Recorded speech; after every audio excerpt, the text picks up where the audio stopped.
모든 것이 여법하게 돌아간다. 자기 생각에 속지 않으면. 모든 것이 여법하게 돌아간다. 자기 생각에 속지 않으면. 모든 것이 법에 의해서 때에 맞춰서 순간순간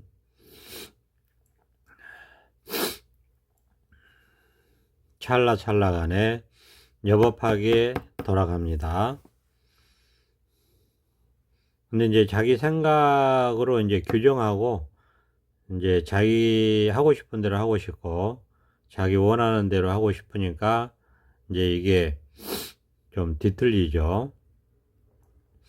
이 공부가 딱 그렇습니다. 일단 이 자리, 우리가 이 마음자리라고 하는 이 자리를 한번, 깨달아야 돼요.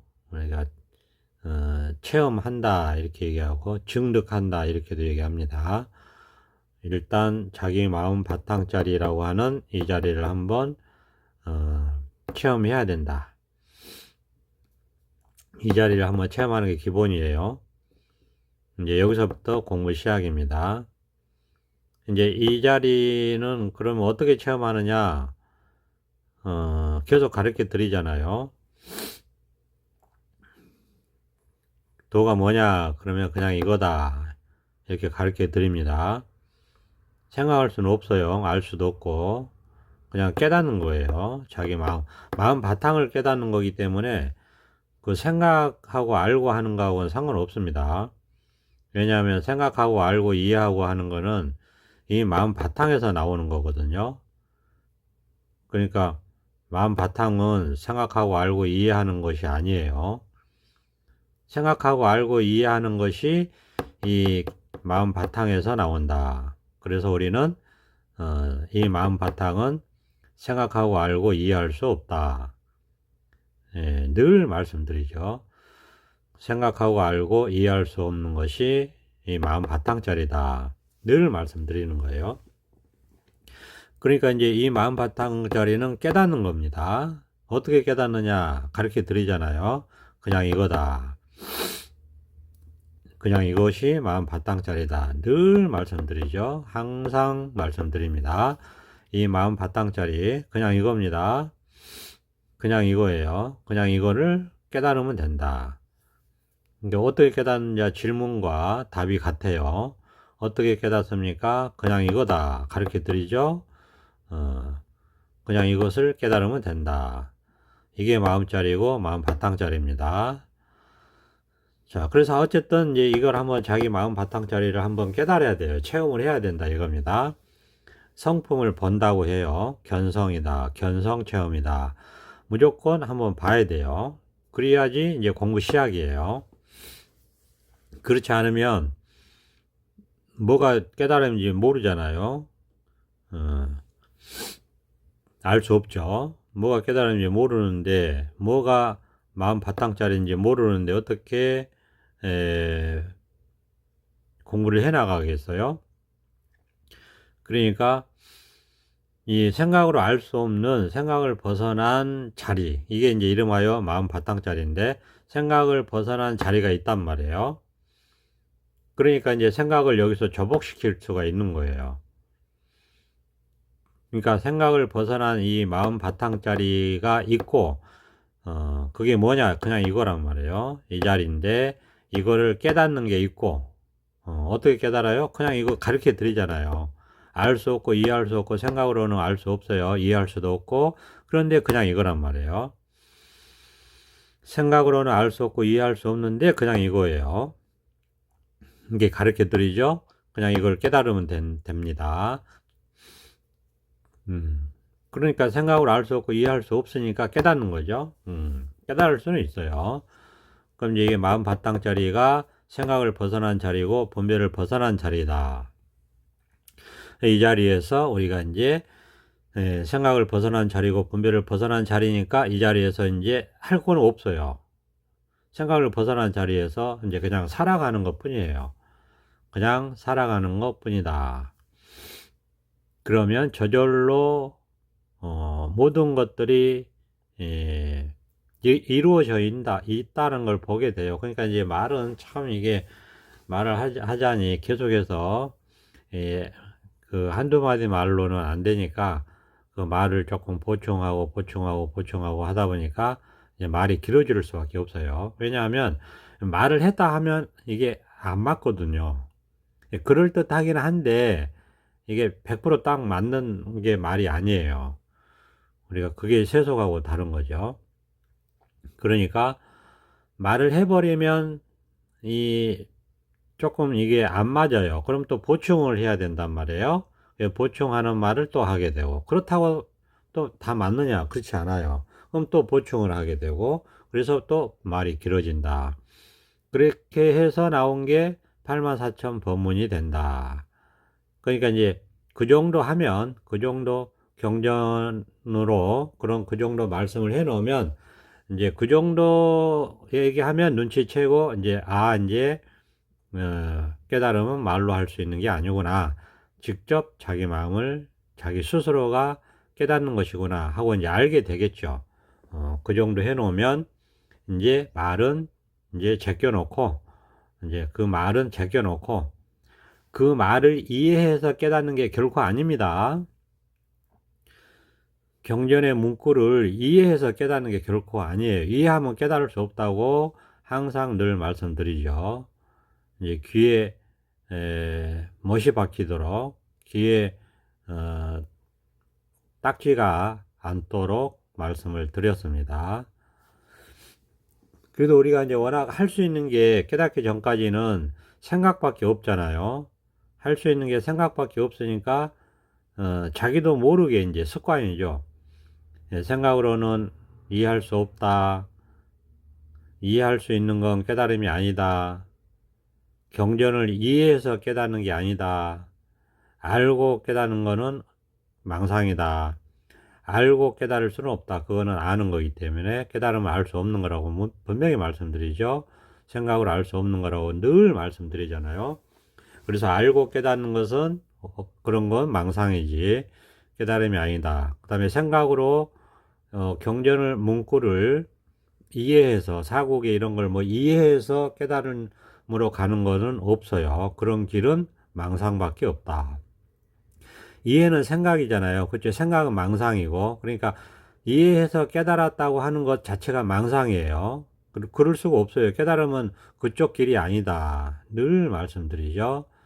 깨달음은 이해할 수 없고 알 수 없고 생각이 꽉 가로막혀서 생각으로는 더 이상 어떻게 해도 할 수 없는 상황. 그래서 생각이 포기될 때, 생각이 항복할 때 문득 이 자리가 드러납니다.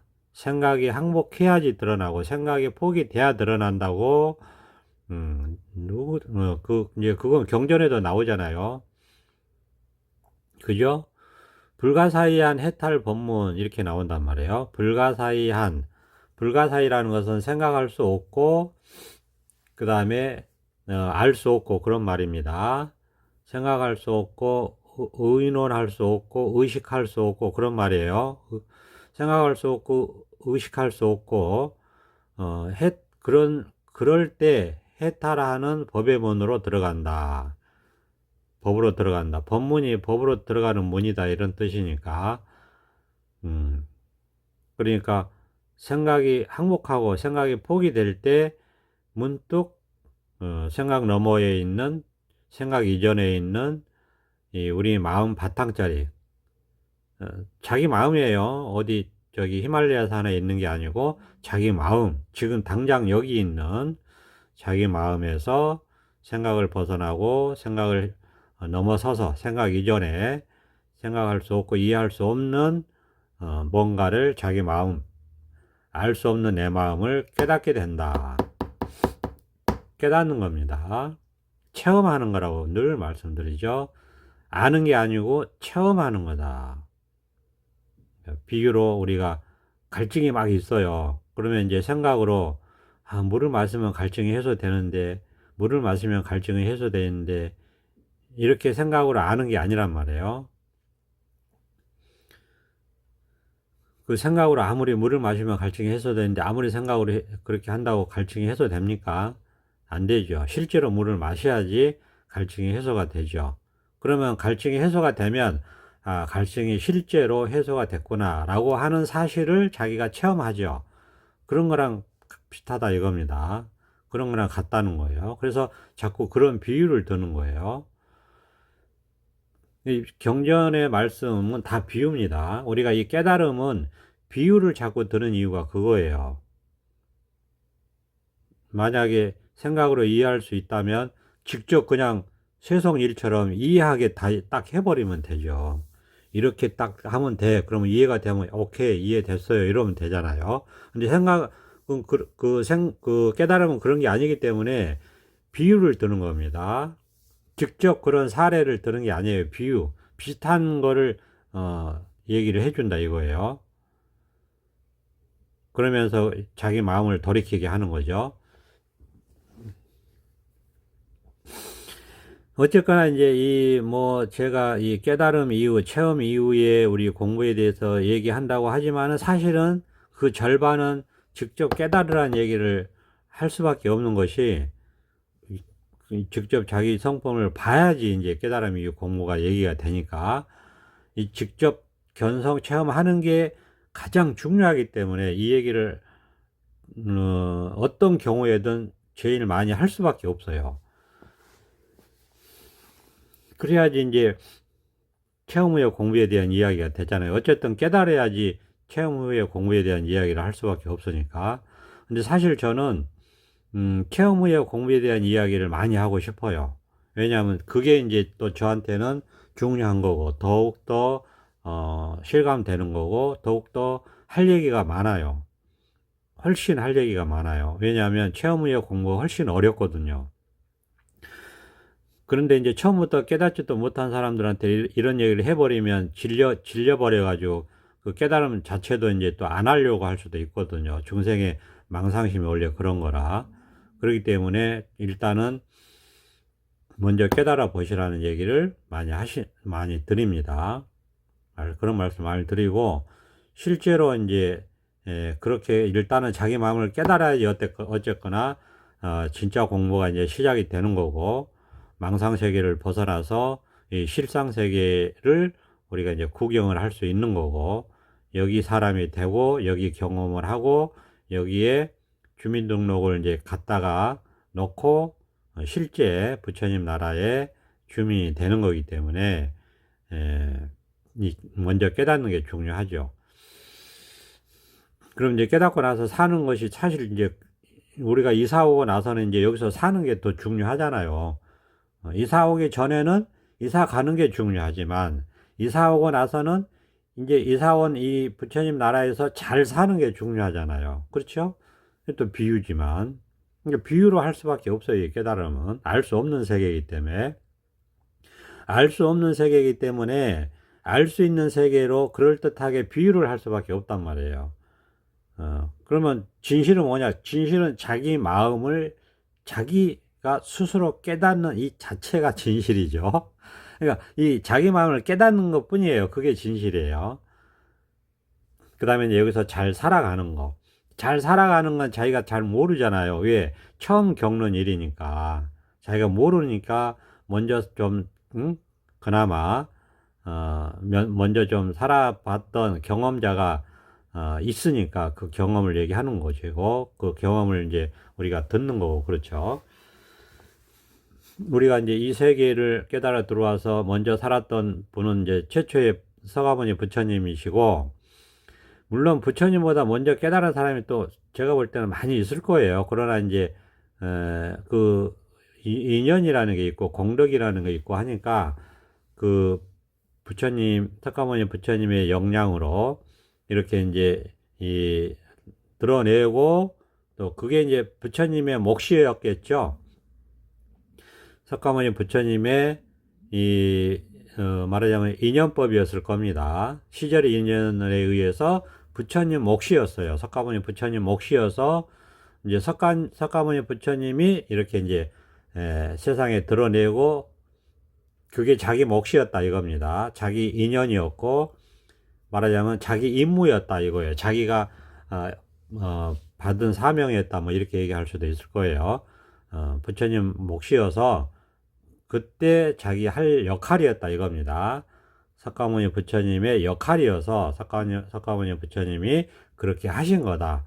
그러니까 역할이 다 있는 거예요. 그 전에도 깨달은 사람이 없었겠어요. 제가 볼 때는 많았습니다. 그러나 이제 드디어 그러니까 우리가 그 족보상으로는 석가모니 부처님 전에도 6 부처님이 계셨다고 하잖아요.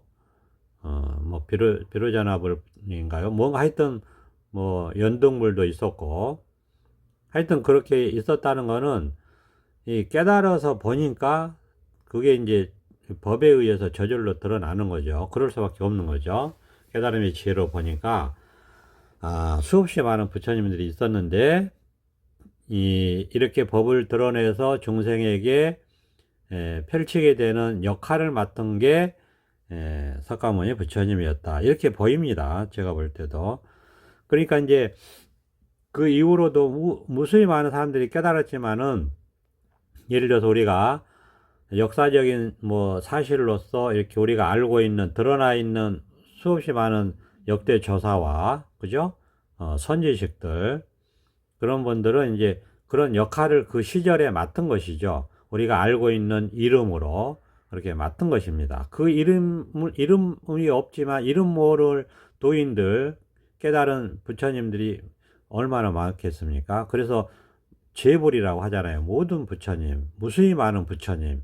이게 대성의 위대함, 말하자면 법의 드러남이다. 이렇게 말할 수 있어요. 그러니까 지금도 깨달아서 이렇게 많은 분들이 있지만 그냥 자기 역할에 따라서 이렇게 이름이 드러나는 분도 있고 이름이 드러나지 않는 분도 있고 그러는 거예요. 자기 역할에 따라서 시절의 인연에 따라서 그러는 겁니다. 예. 그러니까 이제 주변에 저희 이제 스승님처럼 뭐 예를 들어서 그렇죠. 한 30년 가까이 실제로 이렇게 살으신 이 자리에서 경험하신 분들 말씀을 듣는 거죠. 우리는 20년 먼저 저희보다 체험하신 도반 선배 도반님들 주변에 많이 있습니다. 이름이 있어서 이렇게 실제로 이 법회상에 법회를 열고 계시는 분도 있고 그렇지 않은 분들도 주변에 있어요. 많이 있습니다. 그러니까 각자 자기 맡은 바 소임을 하는 것 뿐이죠. 시절의 인연에 따라서 때가 돼서 그렇게 인연을 맡아서 하는 것 뿐입니다. 그리고 이제 또 더 크게 이렇게 법회를 여시고 인연이 모여서 크게 이렇게 번창하게 하시는 분도 있고 이렇게 소소하게 하시는 분도 있고 하지 않고 그냥 조용히 계시는 분도 있고 그렇단 말이에요. 어쨌든 이게 인연 따라서 그렇게 하는 겁니다. 그렇게 하는 데 있어서 아무 문제가 없다 이거예요. 제가 드리고 싶은 말씀은. 그러니까 저절로 법에 따라서 아무 문제 없이 이렇게 펼쳐지는데 자기 생각으로 이러니 저러니 시비 분별을 해서 스스로 괴로움에 빠진다 이런 얘기입니다. 그러니까 이 자리를 깨닫고 이렇게 살게 되면 이 법에 의해서 저절로 펼쳐지고 저절로 됩니다. 저절로 하게 돼요. 공부를 하게 되고 법문을 듣게 되고 잘 살아가게 되고 그렇죠. 인생의 의문이 없게 되고 삶과 죽음을 벗어나게 되고 삶도 없고 죽음도 없게 되고 모든 분별망상에서 해탈하게 되고 극락왕생하게 된다. 그렇게 여법하게 그렇게 저절로 됩니다. 다만 자기 생각에 속지 않으면 그렇다는 거예요. 근데 자꾸 우리는 이제 자기 생각에 속아요. 그럴 수밖에 없는 게 이해가 갑니다. 그런 것들은. 왜냐? 수십 년을 50년을 분별망상의 지배당해서 살아왔잖아요. 50년 동안 분별망상 세계에 지배당해서 살아왔기 때문에 이제 벗어난 지 한 10년 넘었다고 해서 이렇게 완벽해지지는 않아요. 왜? 그 습이 있거든요. 그걸 무시할 수가 없더라고요. 처음에 저는 그거 무시했어요, 사실은. 처음에 딱 체험하고 나니까 이제 다 끝났다고 생각이 들더라고요. 그러니까 그런 것도 무시하게 되는데 그렇지 않더라고요. 실제로 살아보면 여전히 분별망상에 오염되어 있는 게 굉장히 많고, 무수히 많고, 사고방식이 오염되어 있고, 내가 옳다라는 생각이 오염되어 있고, 나다라는 생각이 오염되어 있고, 오염되어 있어요. 그리고 자기도 모르게 무의식 중에 있었던 어린 시절의 상처에 오염되어 있고, 어린 시절의 트라우마에 오염되어 있고, 그런 게 불쑥불쑥 자기도 모르게 이제 드러납니다. 그러면 그게 공부를 해야죠. 거기서 벗어나고 자유롭게 되고 해야죠. 그거를 그냥 퉁치면 안 돼요. 그런 거를 정신승리라고 그래요. 정신승리. 그 아큐 정전이라고 하는 그 중국에 그 아큐 정전이라고 하는 책이 있습니다. 그 소설책인데 그 아큐라고 하는 사람 이름이라고 하더라고요. 거기에 정신승리라는 이야기가 나오는데, 그게 뭐냐면은, 실제로는 그렇지 않은데, 실제로는 그렇지 않은데, 그런 것처럼, 말하자면, 퉁치고 포장하고 합리화시키고 그런다는 겁니다. 그걸 정신승리라고 그래요. 근데 이 깨달음은 정신승리가 결코 아니에요. 결코 정신승리가 아니다. 정신승리는 생각으로 하는 겁니다. 그렇게 생각으로 조작을 해서 자기가 예를 들어서 슬픈데 슬프지 않는 것처럼 생각으로 조작을 하는 거예요. 그러니까 그 정신승리에 대한 거를 우리가 이 깨달음으로 착각하면 그런 사람들은, 그러니까 이걸 체험한 사람은 결코 그렇지 않은데, 이제 중생 중에 말이죠. 이 법을 체험하지 못한 중생 중에 이 법문을 잘 들어보니까 이 마치 깨달음이 정신승리처럼 그렇게 자기한테 생각이 들 수도 있을 겁니다. 그런 생각이 들어가지고 깨달음을 멸시하고 무시한다면, 만약 그런 사람이 있다면, 그런 중생이 있다면, 그거는 정말 그 구제불능의 판란입니다. 판란이라는 게 뭐냐면 그 깨닫기 어려운 8가지 종류의 중생을 얘기하는 거예요. 그 중에 한 사람으로 들어간다. 그러니까 이 깨달음은 생각 속에서 이렇게 저렇게 퉁치는 정신 승리가 아닙니다. 결코. 자기가 그렇게 만약에 생각한다면 자기 스스로는 깨달을 가능성이 이제 없어지는 거예요. 그렇게 깨달음을 생각하는데 어떻게 깨닫겠습니까?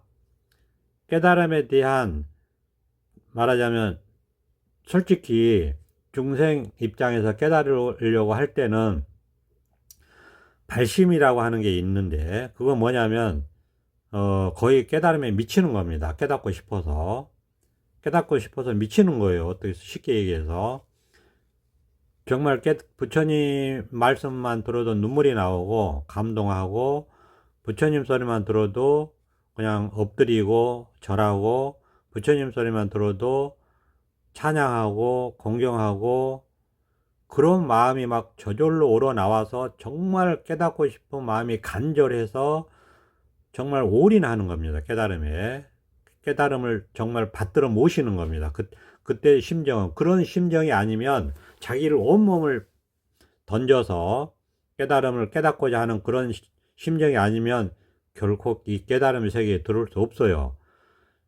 소위 이 깨달음 체험을 하는 모든 분들이 다 처음에는 그런 발심으로, 그런 공경의 마음으로, 그런 간절한 마음으로 깨달음에 들어옵니다. 들어오고 나서는 물론 그런 것들이 이제 그런 것도 다 그 말하자면 여법해져요. 다 여법해집니다. 그렇지만은 그 전에는 그렇단 말이에요. 그런데 그렇게 해도 깨달을까 말까 하는데 깨달음 저거 정신승리야. 저거 뭐 별거 아니야. 그런 자세로 어떻게 이 관문을 들어오겠습니까? 그건 불가능한 거예요. 그러니까 정신승리는 아니라면, 정신승리는 결코 아니다.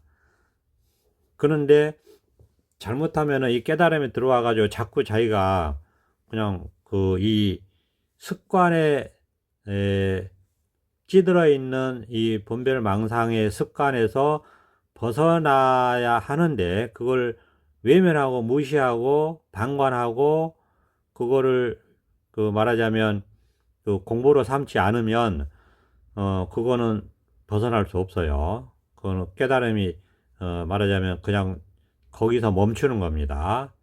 거기서 멈추는 거기 때문에 이제 시간이 지나면서 그냥 기억 속에 있는 어떤 하나의 사건으로 기억될 뿐이지 실제로 자기가 이 극락왕생의 깨달음의 세계에서 이 법의 맛을 볼 수가 없어요.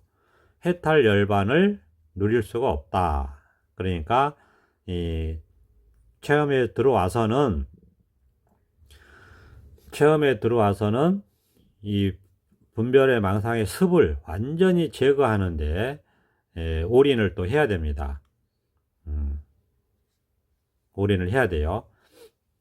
깨달아 들어와서는 이 자리에서 분별망상의 습을 완전히 접목시키고 완전히 항복시키는 거, 이것을 해야 된다. 그래서 공부를 한다고 얘기하는 겁니다. 그러니까 이게 제가 그냥 경험에서 하는 얘기이면서 동시에 경전에 나온 얘기입니다. 제 주관적인 이야기가 아니에요. 제 경험에서 하는 얘기일 뿐더러 제 경험에서 얘기하는 것도 100%고 그 다음에 경전에 있잖아요. 금강경에 우리가 소위 경전이라고 하는 의지하는 금강경에 있잖아요. 마음을 어떻게 항복시키느냐, 그러니까 이렇게 항복시킨다. 일체 중생을 다 제도하는데 제도된 중생이 없더라. 이게 체험이거든요. 딱 체험에 들어오면 아무것도 없어요. 아무 생각도 없고 아무 분별 망상도 없고 깨달음도 없고 아무것도 없거든요. 근데 또 이제 지나다 보면 이렇게 생각이 작동을 하죠. 그러니까 다 제도했는데 제도된 중생이 없는 거예요. 체험에 들어오면 이걸 체험이라고 하고 깨달음이라고 하는 거예요. 돈수라고 하는 거고.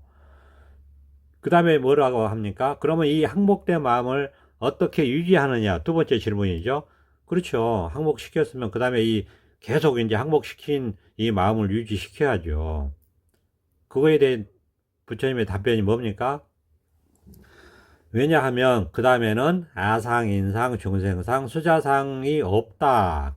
그래야지 보살이다. 이렇게 얘기하잖아요. 그게 바로 뭡니까? 생각이 없다는 거니까 생각을 항복시켜야 된다 이거죠. 일어나는 생각들 이제 그것에서 벗어나야 된다 이거예요. 그걸 항복시켜야 된다 이겁니다. 어떻게 항복시키냐? 알 수 없어요. 그거는 말할 수 없어요. 그렇기 때문에 그거는 경험입니다. 자기 경험이에요. 자기가 경험해야 돼요.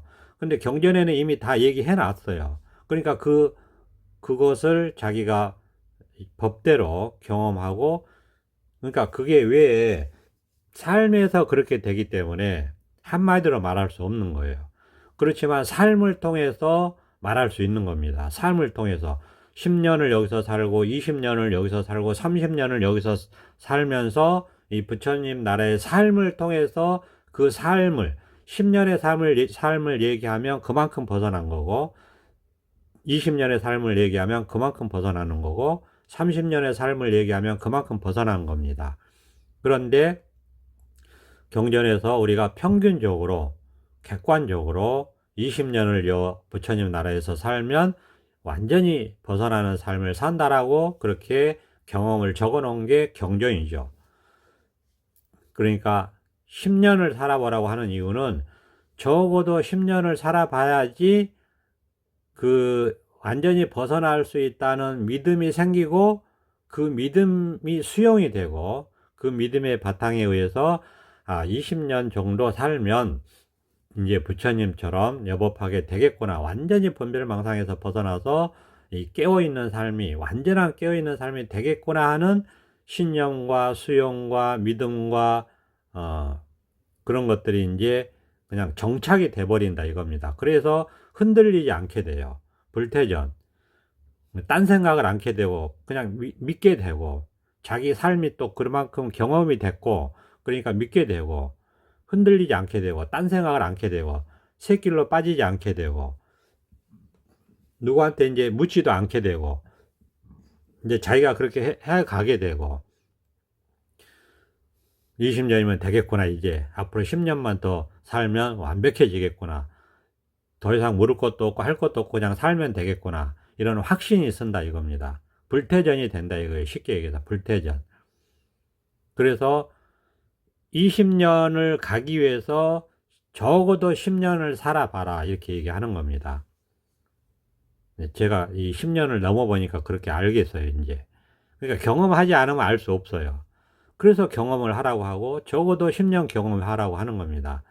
그래서 10년 공부 도로 아미타불이 되는 거예요. 좋은 말입니다. 10년 공부를 해봤더니 이제 아미타불이 된 거예요. 도로 다시 이제 부처가 된 거예요. 이 아미타 부처. 극락 아미타 부처가 우리가 극락 세계의 서방 정토의 부처잖아요. 여기가 서방 정토거든요. 여기가 극락 세계고. 그러니까 도로 아미타불, 도로 아미타 부처님이 된다. 이 극락 왕생한다. 극락에 갈 왕자죠. 극락에 가서 날생자죠. 다시 태어난다. 도로 아미타불, 극락 왕생. 도로 아미타불이 극락 왕생을 얘기하는 겁니다. 좋은 말이에요. 좋은 말인데 제가 볼 때는 조선 왕조 500년 동안 유교를 숭상하고 불교를 억압했잖아요. 그렇기 때문에 그 폄훼하는 말로 쓴 건데 사실은 좋은 말이기 때문에 다시 복원시키면 됩니다. 도로 아미타불, 극락왕생과 같은 말이잖아요. 극락에 가서 태어난다. 그러니까 도로 아미타 부처님이 된다. 같은 말이에요. 도로 아미타불이 극락왕생과 같은 말이라고. 근데 조선왕조 500년 동안 제가 볼 때는 그 숭유억불 정책, 제가 옛날에 말을 잘못한 것 같은데 하여튼 유교를 숭상하고 불교를 그러니까 불교를 억압했단 말이에요. 그러니까 그 스님들을 천민화 시켜버렸어요. 그 영향으로 말이 왜곡된 것이다. 잘못된 건데 사실은 좋은 말이기 때문에 다시 쓰는 것도 괜찮다. 제가 이 경험을 안 했으면 그런 말을 어떻게 하겠습니까? 경험을 해보니까 그래요. 극락왕생과 도로 아미타불은 같은 말이더라. 누구한테 들은 말 아니에요. 제가 그런 생각이 들더라고요. 경험에서 나온 겁니다. 경험에서. 그러니까 경험을 해보시라. 이런 얘기를 주구장창 하는 겁니다. 경험을 해봐라. 주구장창 경험을 해보면 된다.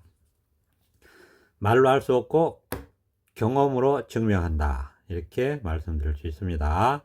그래서 적어도 10년은 살아봐라. 그러면 이제 불태전이 되고, 그 다음에는 이제 누구한테 묻지도 않고 20년 살면 되겠구나. 그냥 뭐 20년을 뭘 살아요. 그냥 더 살 수 있으면 더 사는 거. 그 다음에는 알 수 없죠. 왜? 그냥 자기가 뭐, 말하자면 수자상이 없잖아요. 그죠? 그러니까 뭐 중리산이 이런 게 없는데 그냥 사는 거죠. 그냥 사는 거예요. 그러니까. 제가 늘 말씀드리는 게 이 자리에 들어와서 벙어리 3년, 김벙어리 3년, 그죠? 장님 3년, 그래서 합의 9년, 그리고 이제 이것저것 해서 10년, 을 그냥, 옛날 비유죠. 옛날 시대에 며느리 시집살이 하듯이 그냥 나는 모른다. 아무것도 모른다. 그냥 이 자리에 체험했으니까 이제 여기서 그냥 주구장창 그냥 이것만 보고, 이 법만 보고 살 뿐이다. 법만 바라보고 살 뿐이다. 이렇게 그냥 주구장창 살으란 말이에요. 그러면 10년이 뚝딱 갑니다. 저도 이렇게 10년이 넘을 줄 몰라서요. 금방 가요. 자, 오늘은 여기까지 하겠습니다. 감사합니다. 보선합장.